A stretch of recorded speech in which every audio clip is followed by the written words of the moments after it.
రాజుగారు రాజుగారు ఆ, నాకు అలాంటి కోడిని ఇచ్చావయ్యా.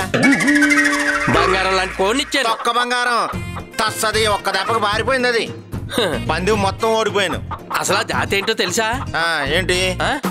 ఏంటి అసలు నువ్వు పందెం కట్టేవంటే ఆపోజిట్ ని చీల్చి చెండాడేస్తుంది. అది చీల్చి చెండాడలేదు, నన్ను చీల్చి చెండాడేసింది పారిపోయి. అదిగో ఆ మల్రెడ్డి అప్పారావు ఇచ్చావు. ఆ చూడు పంది మీద పందెం, పంది మీద పందెం, పంది మీద పందెం తెక్కొట్టేసింది. తెక్కొడేసిందంటే మరి మల్లిరెడ్డి అప్పారావు ఎంత ఎట్టు కొన్నాడో తెలుసా? 1,20,000 ఎట్టు కొన్నాడు.